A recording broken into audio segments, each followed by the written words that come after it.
अस्सलामुअलैकुम जी, कैसे हैं आप लोग। तो आज हमारे किचन में बन रहा है लौकी गोश्त का मज़ेदार सा सालन, जो कि हम बनाएंगे बहुत ही इजी तरीके से और बहुत ही मज़ेदार सा ये सालन बन के रेडी होता है। ग्रेवी वाला लौकी गोश्त, जो लोग खाली गोश्त नहीं खाते तो वो सब्ज़ी के साथ इस तरीके से बना सकते हैं। तो चलिए रेसिपी स्टार्ट कर लेते हैं। सबसे पहले हमने ले लिया है हाफ़ कप ऑयल। इसके अंदर 2 मीडियम साइज़ की प्याज मैंने रफली चॉप कर ली थी, ये हम ऐड कर देंगे और इसे फ्राई करेंगे इतना कि प्याज जो है वो हल्की सी सॉफ्ट हो जाए।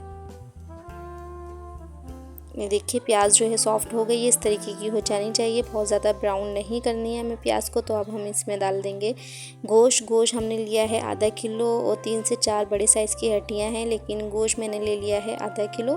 अब गोश्त को भी हम अच्छे से फ्राई करेंगे इतना कि कलर चेंज हो जाए। ये देखिए कलर चेंज हो चुका है हमारे गोश्त का और हमारे गोश्त का पानी अच्छे से ड्राई हो चुका है, जो गोश्त में अपना पानी होता है।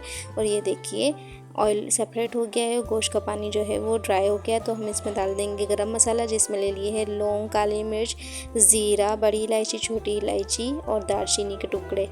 तो ये स्क्रीनशॉट ले लीजिएगा, इतनी ही डाल दीजिएगा, परफेक्ट क्वांटिटी है। साथ ही हम 1.5 खाने का चमचा डाल देंगे लहसुन अदरक का फ्रेश पिसा हुआ पेस्ट। अब इसे डालने के बाद हमने 5 मिनट तक तकरीबन भूनना है लहसुन अदरक और गरम मसाले को डाल के गोश्त को। इससे बड़े मज़ेदार सा फ्लेवर आता है। गोश्त की जो हीक होती है ना वो बिल्कुल ही ख़त्म हो जाती है, बिल्कुल भी हीक नहीं आती है अगर लहसुन अदरक के साथ आप इस तरीके से भूनेंगे मसाले में। तो ये देखिए 5 से 7 मिनट हो गए थे भूनते हुए। अब हम इसमें ऐड कर देंगे 2 मीडियम साइज़ के ही टमाटर। जितनी प्याज ली थी उतने ही टमाटर लिए हैं। साथ ही हम डाल देंगे कुछ स्पाइसेस, जिसमें आधा खाने का चमचा डाल देंगे नमक, आधा खाने का चमचा ही डाल देंगे हल्दी, 1 खाने का चमचा डाल देंगे लाल मिर्च का पाउडर, ये आप अपने टेस्ट के हिसाब से कम या ज़्यादा कर सकते हैं। और 1 खाने का चमचा ही हम ले लेंगे धनिया पाउडर। परफेक्ट क्वांटिटी है मसालों की, बस नमक और मिर्चें आप अपने हिसाब से एडजस्ट कर लीजिएगा। अब हम मसालों को डाल के अच्छे से भून लेंगे 2 से 3 मिनट तक। कुकर में बना रही हूँ तो इसमें मसालों को भूनने की ज़्यादा नीड नहीं होती, हम आखिर में जब गोश्त गल जाएगा तब भी भूनेंगे, लेकिन 2 से 3 मिनट तक आप भून लीजिए तो बड़ा अच्छा सा फ्लेवर आ जाता है मसाले में। तो ये देखिए अब हम 1.5 कप के बराबर डाल देंगे पानी, जिसमें गोश्त भी गल जाएगा हमारा, ग्रेवी बिल्कुल ड्राई हो जाएगी, ताकि हम गोश्त को आखिर में अच्छे से भून सकें। अगर आप पतीली में बना रहे हैं तो पानी ज़्यादा डालिएगा, क्योंकि पतीली में पानी ज़्यादा लगता है। इतना डालिएगा कि गोश्त गल जाए और पानी ड्राई हो जाए।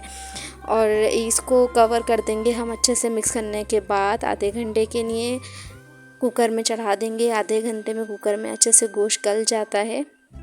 टाइम की कमी की वजह से मैं कुकर में बनाती हूँ, वरना पतीली में बना सकते हैं। अब जब तक हमारा गोश्त गल रहा है, जब तक हम लौकी को कट कर लेते हैं। आधा किलो मैंने ले ली थी लौकी और ये देखिए कच्ची कच्ची सी लौकी है, बीज इसमें बहुत ज़्यादा मोटे नहीं हैं, अच्छी सी लौकी है। ये देखने में लग रही है इस तरीके की, लेकिन अंदर से ये बहुत सॉफ्ट और कच्ची कच्ची सी लौकियाँ हैं। इसके हम सारे ही छिलके उतार लेंगे।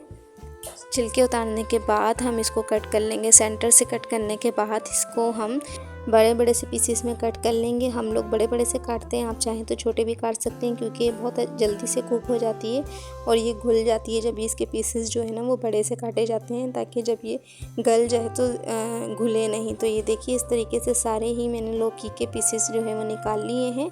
अब आप इसमें जब तक गोश्त हमारा हो रहा है ना, तो आप इसमें पानी डाल के रख दीजिए, ताकि लौकी जो है वो काली नहीं हो और अच्छी सी इसमें ये फ्रेश ही रहे। तो ये देखिए आधा किलो लौकी हो, इस तरीके के बड़े बड़े पीसेस मैंने निकाल लिए हैं और मैं पानी डाल के रख दूंगी इसको। जब वो गोश्त हो जाएगा तो उसके बाद हम लौकी इसमें ऐड करेंगे। ये देखिए गोश्त भी को गलते हुए आधा घंटा गुजर गया। अब हम इसे चेक कर लेते हैं, कवर हटा लेंगे और उसको अंदर से हम अच्छी तरीके से भुनाई कर लेंगे। तो ये देखिए जो टमाटर साबुत साबुत नज़र आ रहे हैं और प्याज, तो ये जब इसको हम भुनेंगे ना तो ये अच्छे से जो है वो मैश हो जाएंगे अच्छे तरीके से। अब हम डाल देंगे 1/4 कप के बराबर दही, जिससे कलर इसका बहुत ही खूबसूरत सा आएगा और टेस्ट भी बड़े मज़ेदार सा हो जाता है ग्रेवी का। तो ये देखिए 1/4 कप दही डालने के बाद अब आपने इतना भूनना है कि ये दोबारा से इसका ऑयल जो है ना वो सेपरेट हो जाए, ऑयल निकल कर आ जाए और हमारा दही जो है ना वो अच्छे से भून जाए मसालों के अंदर। साथ ही हम डाल देंगे 4 से 5 हरी मिर्चें और आप इस टाइम पिसा हुआ गरम मसाला भी ऐड कर सकते हैं। अगर आप थोड़ा सा तेज़ सालन वगैरह खाते हैं। तो ये देखिए भुनाई भी हो गई है और ये देखिए टमाटर और प्याज जो है वो अच्छे से मैश हो गए, जो नज़र आ रहे थे वो अच्छे से घुल गए और हमारा ग्रेवी जो है ना वो भी बड़ी अच्छी सी बन के रेडी हो गई है। अब मैं चेक करके दिखा देती हूँ। गोश्त भी ये देखिए कितना अच्छा सा गोश्त भी गल गया है हमारा। सारे ही मसाले बहुत अच्छे से भुन गए हैं। अब हम इसमें ऐड कर देंगे लौकी, जो हमने काट के रखी थी पानी में भिगो के। लौकी डालने के बाद भी आप 1 से 2 मिनट तक इसे भून लीजिए, मिक्स कर लीजिए, ताकि लौकी में भी बहुत अच्छा सा फ्लेवर आ जाए। तो ये देखिए मसालों के अंदर हमने भून लिया है लौकी को भी 2 से 3 मिनट तक। अब हम इसमें ऐड कर देंगे पानी। पानी आप अपने हिसाब से डाल सकते हैं, जितना आप थिक रखना चाहते हैं ग्रेवी को, या कि जितनी पतली रखना चाहते हैं। पानी की क्वांटिटी आप अपने हिसाब से ऐड कीजिएगा। अब ये देखिए मुझे इतना ही रखना था, तो मैंने 2 कप के बराबर पानी डाला है और परफेक्ट ये ग्रेवी की थिकनेस है। तो ये डालने के बाद मैं अच्छे से इसको कवर कर दूंगी और 1 सीटी लगा दूंगी। ये जल्दी से लौकी कुक हो जाती है। आप खाली ऐसे ही कवर रख के भी गला सकते हैं, लौकी गलाने तक आपने पकाना है। तो ये देखिए माशाल्लाह से लेड हमने हटा दिया है और माशाल्लाह से हमारी लौकी जो है वो अच्छे से कुक हो गई है। ये देखिए आखिर में हम डाल देंगे थोड़ा सा हरा धनिया और हमारा परफेक्ट सा लौकी गोश्त का सालन जो है वो बन के रेडी है। लौकी गोश्त ग्रेवी जो कि बहुत ही ज़्यादा मज़ेदार सी बनी है और लुक में देखिए कितनी खूबसूरत लग रही है। खाने में भी बहुत ज़्यादा मज़े की थी। आप लोग बना के ज़रूर ट्राई कीजिएगा ये रेसिपी। फ्रेंड्स, अगर आप मेरे चैनल पे न्यू हैं और मेरी वीडियो पहली बार देख रहे हैं तो मेरे चैनल को सब्सक्राइब और वीडियो को लाइक भी ज़रूर करके जाइएगा। बेल आइकन को भी प्रेस कर दिया करें ताकि मेरा हर नोटिफिकेशन आपको फ़ौरन ही मिल सके। देखिए हमने इसे सर्व करने के लिए निकाल लिया है। थोड़ा सा हरा धनिया से दोबारा से गार्निश कर दिया है और उसका लुक देखिए कितना ही खूबसूरत आया है। थोड़ी देर वेट करने के बाद इस पर रोगन आ जाएगा। 10 से 15 मिनट आप फ्लेम को ऑफ करेंगे तो रोगन थोड़ी देर में ही आता है। और ये देखिए इसका लुक माशाल्लाह से बहुत ही मज़ेदार टेस्टी सा लौकी गोश्त का सालन हमारा रेडी है। Thank you for watching.